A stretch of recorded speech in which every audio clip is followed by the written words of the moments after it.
देश दुनिया की तमाम बड़ी खबरें लेकर एक बार फिर आपके सामने हाजिर हूं। सबसे पहले बात अमेरिका में लगी आग की करूंगा। उसके बाद और भी बड़ी बड़ी खबरें हैं, मिडिल ईस्ट की भी कुछ जरूरी खबरें हैं। सभी को एक एक करके आपके सामने आसान भाषा में रखने की कोशिश करूंगा। मेरे दोस्तों, इस वक्त ऐसा दौर चल रहा है जहां पर इंसान को सही बात पर यकीन जल्दी नहीं होता है। और कैसे इंसान को सही बात पर जल्दी यकीन नहीं होता है? जो नफरतबाज होते हैं।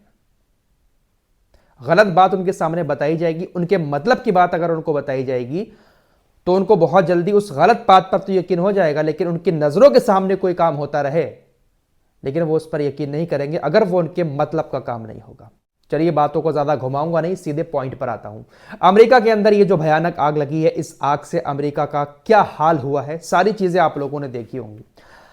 अब सोशल मीडिया पर कुछ वीडियोस वायरल हुई जहां पर एक दो लोगों ने दिखाया कि देखिए, ये जो वीडियो दिखाई जा रही है सोशल मीडिया पर कि अमेरिका में भयानक आग की लपटें दिखाई दे रही हैं, ये सब गलत है। देखिए, हमारे पीछे सब कुछ ठीक ठाक नजर आ रहा है।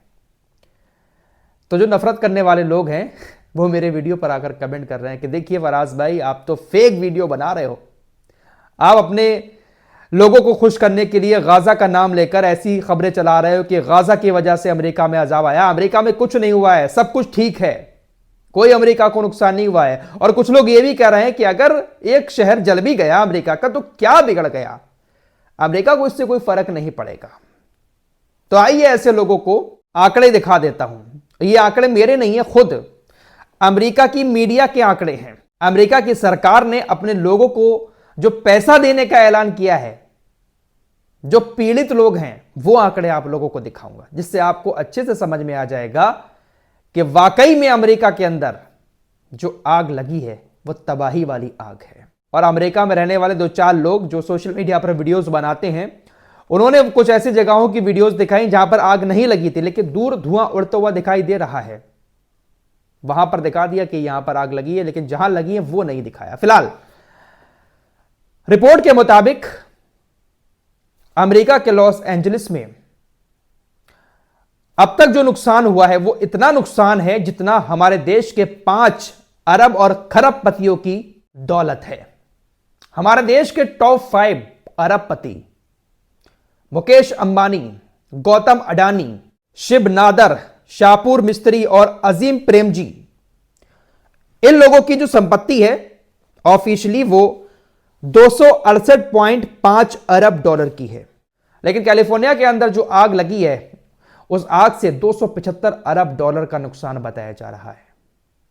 यानी हमारे देश के 5 अरबपतियों के पास जितनी दौलत है उतना नुकसान तो एक शहर में अमेरिका का हो चुका है। कैलिफोर्निया ये एक ऐसी जगह है, लॉस एंजलिस, जहां पर अमेरिका ही क्या दुनिया के बड़े बड़े अमीर लोग रहते हैं। कोई छोटी मोटी जगह नहीं है कैलिफोर्निया, लेकिन कुछ लोगों को लग रहा है कि ये कोई नुकसान नहीं है। अब देखिए अमेरिका की सरकार किस तरीके से वहां पर रहने वाले लोगों के साथ मजाक कर रही है। अमेरिका लगातार इजराइल को अरबों डॉलर भेज रहा है, मदद के नाम पर हथियार भेज रहा है, लेकिन आग से पीड़ित लोगों के लिए कितना पैसा दिया अमेरिका की सरकार ने? हंसी आएगी आपको सुनने के बाद। इस आग की वजह से तकरीबन 2 से 2.5 लाख लोग प्रभावित हुए हैं। अमेरिका की सरकार ने, जो बाइडेन की सरकार ने एक मुश्त सबको सिर्फ और सिर्फ $770 देने का ऐलान किया है। सिर्फ $770, अगर इंडियन रुपीज में कन्वर्ट किए जाए तो तकरीबन 66 या 67 हजार रुपए बनते हैं। सिर्फ इतने से डॉलर एक बंदे को देने का ऐलान अमेरिका की सरकार की तरफ से किया गया, जिसके बाद वॉशिंगटन डीसी के अंदर काफी विरोध प्रदर्शन भी हुए। जो बाइडेन के इस फैसले के बाद अमेरिका के लोगों ने ही सोशल मीडिया पर लिखना शुरू कर दिया कि अभी हाल ही में तो इजराइल को $800 मिलियन सहायता दी है जो बाइडेन ने, और हमें सिर्फ $770 एक पर्सन को दिए हैं। लोगों ने आंकड़े बताना शुरू कर दिए कि इजराइल की जनसंख्या तकरीबन 98,42,000 है। अगर $800 मिलियन को इजराइल की जनसंख्या में डिवाइड किया जाए, एक एक पर्सन को बांटा जाए, तो तकरीबन $818 एक बंदे के खाते में आते हुए नजर आएंगे। लेकिन हमारे खाते में सिर्फ $770 ही आ रहे हैं। हमसे ज्यादा ख्याल जो बाइडेन इजराइल के लोगों का रख रहे हैं। तो काफी विरोध प्रदर्शन हुआ। तो ये जो सारी चीज़ें मैं आप लोगों को दिखा रहा हूं, ये कोई गलत तो नहीं है। लोग बेवजह कमेंट कर रहे हैं कि अरे कोई नुकसान नहीं हुआ है। अब देखिए आग बुझाने के लिए किस तरह की कोशिशें अमेरिका की तरफ से की जा रही हैं, और जो कोशिश अमेरिका कर रहा है ये आने वाले दिनों में और ज्यादा तबाही ला सकती हैं, क्योंकि आग बुझाने की इस टेक्निक से पूरे इलाके का जो पर्यावरण है वो काफी ज्यादा प्रभावित होने वाला है। आग बुझाने के लिए अमेरिका पिंक फायर रिटार्डेंट की बौछार कर रहा है। जहां पर आग लगी हुई है वहां पर पिंक कलर का एक पाउडर गिराया जा रहा है जिसको पिंक फायर रिटार्डेंट कहा जाता है। जब ये पाउडर आग के ऊपर गिरता है तो वहां पर ऑक्सीजन का लेवल कम हो जाता है, जिसकी वजह से आग बुझना शुरू हो जाती है। लेकिन दोस्तों ये काफी खतरनाक पर्यावरण के लिए माना जाता है। फिलहाल ताजा हालात ये हैं कि काफी सारी जगहों पर अमेरिका ने आग पर काबू पा तो लिया है, लेकिन बहुत सारी जगहें ऐसी हैं अभी भी जहां पर आग भड़क रही है, और आने वाले कुछ दिनों में चेतावनी ऐसी भी जारी की जा रही है कि हवाएं अभी और तेज चलने वाली हैं। हवाएं तेज चलेंगी तो आगे और भी नुकसान हो सकता है। कुल मिलाकर यह एक बड़ी तबाही अमेरिका के अंदर हुई। सीज फायर की बात कर लेते हैं। हमास और इसराइल के बीच सीज फायर की डील लगभग तय मानी जा रही है। 2-3 महीने पहले जो प्रस्ताव आया था उसी प्रस्ताव पर बेंजामिन नेतन्याहू और हमास राजी हो रहे हैं। लेकिन दोस्तों दिक्कत यह है कि इसराइल अभी भी ऑफिशियली इस बात पर राजी नहीं हुआ है। कतर ने तो कह दिया है कि हाँ इसराइल राजी हो गया है, लेकिन नेतन्याहू फौरन फैसला नहीं सुना रहा है क्योंकि इसको डर लग रहा है। इसके जो गठबंधन के नेता हैं वो लगातार धमकियां दे रहे हैं। कल भी मैंने आपको बताया था, आज भी धमकी दी कि हमने इस्तीफा लिख लिया है, जैसे ही इधर सीज फायर होगा हमारा इस्तीफा आपको सौंप दिया जाएगा और फिर आपकी सरकार गिर जाएगी।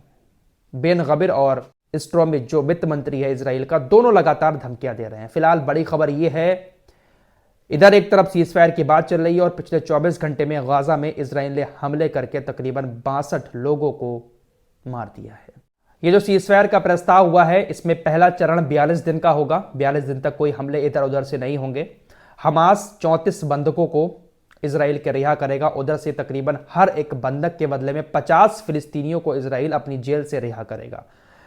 तकरीबन 140 या 135 का आंकड़ा है हमास के कब्जे में इजरायली बंधकों का, लेकिन फिलिस्तीन के तकरीबन 3436 कैदी इजराइल की जेलों में बंद हैं। 529 कैदी तो ऐसे हैं जिसको वकील भी नहीं दिए जा रहे हैं, उनकी तो सुनवाई हो ही नहीं रही है।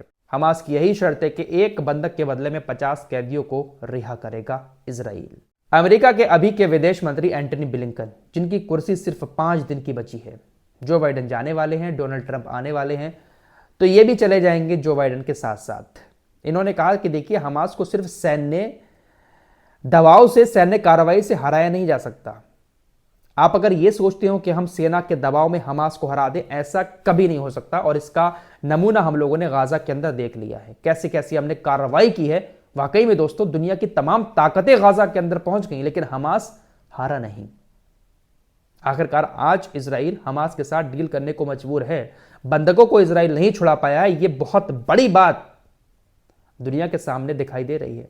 एंटनी ब्लिंकन ने कहा कि देखिए हमास के जितने लड़ाके मारे गए हैं उससे कहीं ज्यादा लड़ाके तैयार हो गए हैं, क्योंकि जिन लोगों के घरों पर बम गिरे उनका पूरा परिवार तबाह हो गया। अगर उसमें से एक आध बच भी गया बच्चा या जवान, तो वो हमास के साथ जुड़कर इजराइल से बदला लेने के लिए तैयार हो गया। तो हमास को सैन्य ताकत से हराना यह बहुत मुश्किल है, इनको लगता है। फिलहाल ये कुछ अपडेट थे जो आपके सामने रखे। कुछ और खबरों के साथ फिर हाजिर होगा। तब तक के लिए अपना ख्याल रखिएगा। अल्लाह हाफिज।